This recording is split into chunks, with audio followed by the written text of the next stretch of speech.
par là, un drôle de décor avait poussé dans le théâtre antique de Vaison-la-Romaine. Nous avons rencontré le maître des lieux.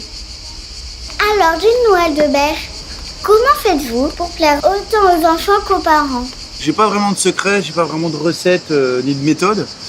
Je le fais un petit peu naturellement. En fait, ça vient au départ un peu d'un accident, puisque en fait, la vraie chanson jeune public exclusive qui va parler uniquement aux enfants, je sais pas la faire celle-là. Donc il y a forcément une part de la personne adulte qui va parler aux adultes aussi, qui va s'installer dans la chanson.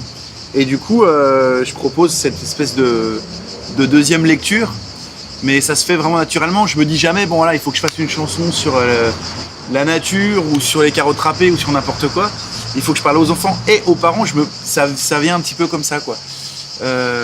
Donc voilà, c'est un petit peu schizophrène comme écriture finalement, mais ça se fait comme ça, de cette façon-là. Oui, il y a l'expérience de parents, mais en fait, elle est pas beaucoup exploitée, cette expérience. Parce que j'ai des enfants qui sont petits, les trois. Là. C'est plus par rapport peut-être à mon enfance, en fait. C'est une période dans laquelle je vais beaucoup puiser pour l'inspiration et qui est encore très présente, même si c'est loin.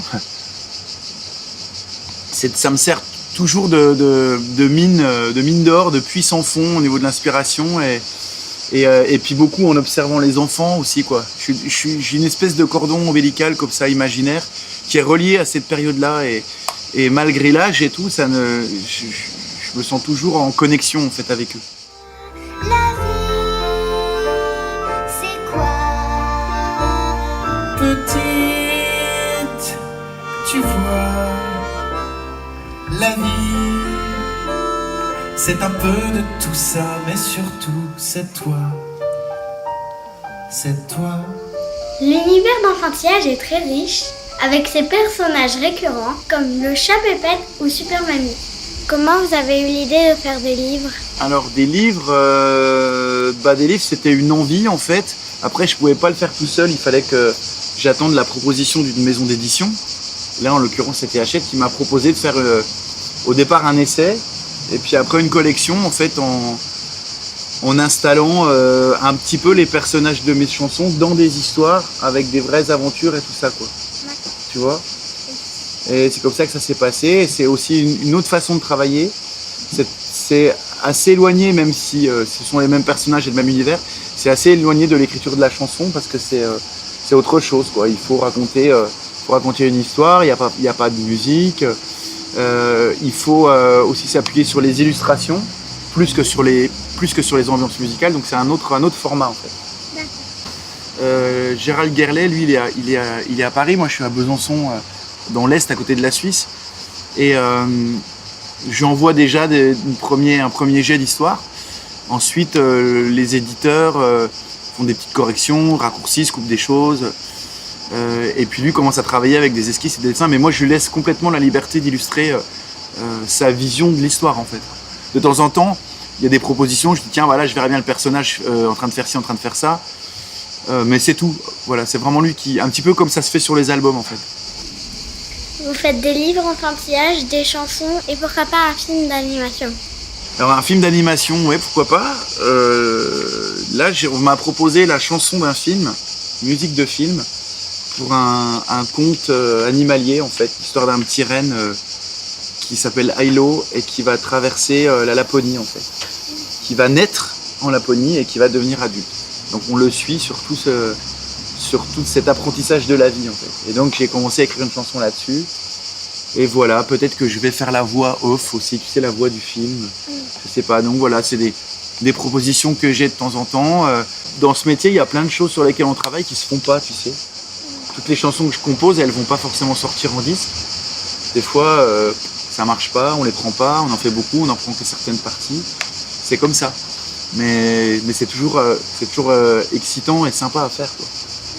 Ce soir, vous faites le spectacle à Vaison. Comment vous préparez votre journée? Moi, ma journée, elle va vraiment commencer à 17h, si tu veux. Des fois, il y a un peu de promo, comme là, tu vois. Des fois, j'ai des choses à rendre. Et souvent, je travaille dans la loge, sur mon ordinateur. Et des fois, je continue les chansons, l'écriture. Là, je travaille sur la chanson du Petit Renne, tu sais. Donc, je t'ai parlé tout à l'heure. Donc, souvent, dans les loges, la journée, on est un petit peu comme au bureau, tu vois. Et puis, ça commence à la fin de l'après-midi, quand on fait la balance. Puis après, le soir, entre les concerts. Là demain on joue 2 fois, donc ça va être une grosse journée. J'aurai pas trop le temps de me poser en loge et tout, mais souvent c'est comme ça, quoi. Que vous avez des petits rituels avant de monter sur scène? Ah non, pas vraiment. On se tape tous dans la main, les techniciens et les musiciens, pour se dire bon concert, pour se dire bonne chance et tout ça. Mais c'est tout. Ouais. Sauf des fois on est trop en retard, on n'a même pas le temps de taper, on doit hop, c'est parti, ça chante. Allez, il est temps de chanter et de danser, mais impossible de savoir qui des parents ou des enfants s'amuse le plus. En tout cas, merci Aldebert et continuez à nous faire rêver longtemps.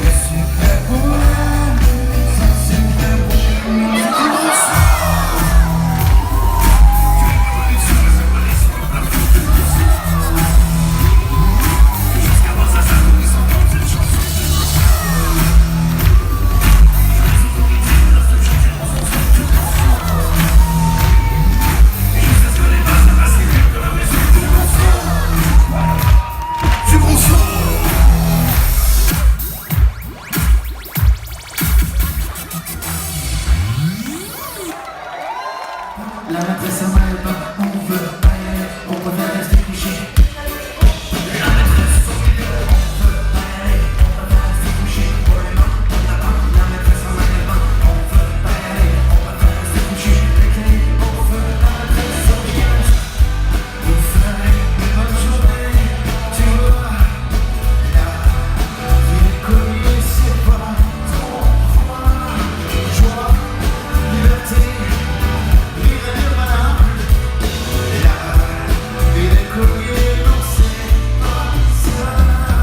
Nous allons faire intervenir une entreprise de terrassement. On ne voit plus le plancher, on peut imaginer trop les cafés. Hésiter, il faut ranger sa fiole, ranger sa fiole, ranger sa fiole, ranger sa fiole, range ta fiole. Qu'est-ce qu'on peut entendre comme mot dans enfantillage? Homard à la américaine.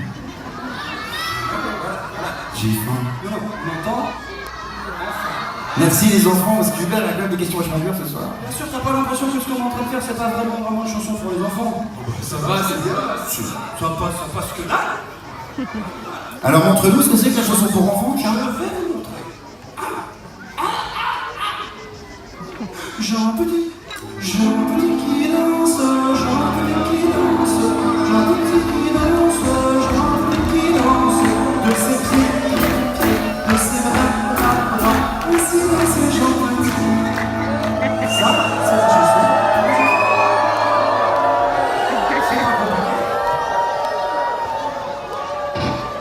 Moi, ce que je propose à ton Jean Petit, Hubert, c'est qu'il prenne ses pieds, ses bras, ses mains. Puis qu'il aille visiter les maisons La Romaine, il y a plein de choses à voir. Ça nous fera des vacances. Et puis, c'est tout.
Alors la dernière fois on jouait en Vendée la semaine dernière. Et puis il y a eu 5-6 papas, assez costauds, enfin des papas quoi, qui sont venus là comme ça. Et puis la super mamie, la barre est haute maintenant, mamie Lucille. Elle a slamé. Vous savez, on avait ce qu'on appelle du stage diving.